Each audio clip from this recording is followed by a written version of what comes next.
ایک بات ہمیشہ یاد رکھنا، ہمیں ڈھانپ کر وہی رکھنا چاہیے جس کے لیے ہم قیمتی ہوتے ہیں، پھر چاہے وہ ہمارا رب ہو یا پھر کوئی انسان ہو۔ حضرت علی سے کسی نے پوچھا، اگر کوئی اپنا ہمیں بھول جائے تو کیا کیا جائے؟ شیر خدا نے فرمایا، کوئی اپنا ہو تو کبھی نہیں بھولتا، اور جو بھول جائے وہ اپنا نہیں ہوتا۔ دل کی بات صاف صاف بتا دینی چاہیے، کیونکہ بتا دینے سے فیصلے ہوتے ہیں اور نہ بتانے سے فاصلے ہوتے ہیں۔ جمعہ کا دن ایک خاص تحفہ ہے جو ہمیں اپنے اعمال کو بہتر بنانے اور اللہ سے قربت حاصل کرنے کا موقع دیتا ہے۔ فرمان مصطفیٰ ہے، تمہارے دنوں میں سب سے افضل دن جمعہ کا ہے، لہٰذا اس دن مجھ پر زیادہ سے زیادہ درود بھیجو۔ منافق کی ہمدردی دشمن کی تلوار سے زیادہ خطرناک ہوتی ہے۔ منزلیں ہمیشہ انہی کو ملتی تھیں جو منزلوں کو تلاش کرتے ہیں۔ مرنے کے بعد جنازوں میں دوڑ کر شامل ہونے سے کہیں بہتر ہے کہ مشکل وقتوں میں زندہ لوگوں کا سہارا بنو۔ رات کو بغیر دوائیوں کے سوتے ہو، صبح کو بغیر تکلیف کے اٹھتے ہو تو کہو الحمدللہ۔ اللہ کی طرف رجوع کرنے والا کبھی تنہا نہیں رہتا۔ توبہ قبول ہونے کی نشانی یہ ہے کہ اس کے بعد انسان کا دل گناہ سے ہٹ جاتا ہے۔ عورت کا فیوریٹ گھر وہ ہے جہاں کوئی اونچی آواز میں بات نہ کرے۔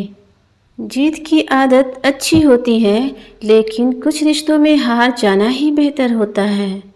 زندگی میں خوش رہنا چاہتے ہو تو کبھی بھی جملے کو اپنی ذاتی توہین نہ سمجھیں، بلکہ بولنے والے کی کمظرفی سمجھ کر آگے بڑھ جائیں۔ اپنے اخلاق اور اپنے کردار کو ہمیشہ عمدہ رکھو، کیونکہ اس سے خون اور خاندان کی پہچان ہوتی ہے۔ کوئی بھی شخص الفاظ کا چناؤ اپنی ظرف کے مطابق کرتا ہے، جیسا ظرف ویسے الفاظ، اور ظرف دو چیزوں کا پتہ دیتا ہے، تربیت کا اور نسب کا۔ قرآن پڑھنے کے بعد کوئی ایسی چیز باقی نہیں رہتی کہ جس کو دیکھ کر اللہ کی یاد نہ آئے۔ ہر چیز تو اللہ کے ہونے کی نشانی ہے۔ اللہ کی یاد سے غافل نہ ہو، وَلَا تَكُونُوا كَالَّذِينَ نَسُوا اللَّهَ، ان لوگوں کی طرح نہ ہو جاؤ جو اللہ کو بھول گئے۔ ان اللہ یحب التوابین، گناہ کر کے شرمندہ ہونا بھی عبادت ہے۔ اللہ معاف کرنے کے لیے بہانے ڈھونڈتا ہے، بس آپ پلٹ کر دیکھیں آج کتنے گناہ کیے، ابھی توبہ کر لیں، اللہ غفور الرحیم ہے۔ ضرورت مندوں کی ہر ممکن مدد کیا کریں، جب تمہارا اپنا پیٹ بھرا ہوا ہو تو کسی بھوکے کو صبر کا درس نہ دو۔ یقین رکھو حساب صرف عبادتوں کا نہیں ہوگا، بلکہ اس لمحے کا بھی ہوگا جب تم کسی کی مدد کر سکتے تھے مگر تم نے نہیں کی۔ کھیل قسمت نہیں کھیلتی، کبھی کبھی انسان بھی کھیل جاتے ہیں۔ ہمیشہ وہ مت دیکھو جو دکھایا جاتا ہے، نظر اس پر رکھو جو چھپایا جاتا ہے۔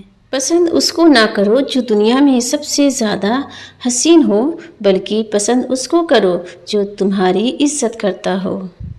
گھر سونے چاندی سے نہیں، ہمیشہ اچھے اخلاق سے آباد ہوتے ہیں۔ جتنی مرضی عزت کر لو، جتنا مرضی خیال رکھو، لوگ کم ظرف آخر اپنی اوقات دکھا ہی دیتے ہیں۔ انسان اپنے اخلاق کی وجہ سے دل میں اتر جاتا ہے یا دل سے اتر جاتا ہے۔ جس چیز کی تمنا کرتے ہو اس کے لیے دعا کرتے رہو۔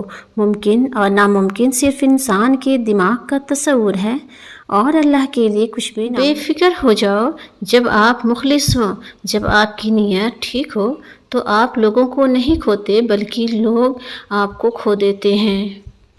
زندگی میں 3 چیزیں ہمیشہ یاد رکھو، سچائی کبھی نہیں ہارتی، صبر کا پھل ہمیشہ میٹھا ہوتا ہے، اور اللہ کی رضا سے بڑی کوئی کامیابی نہیں ہوتی۔ جب رسی سخت ہو جائے تو سمجھ جائیں کہ ٹوٹنے والی ہے، اسی طرح جب حالات سخت ہو جائیں تو جان لیجیے کہ آسانی آنے والی ہے۔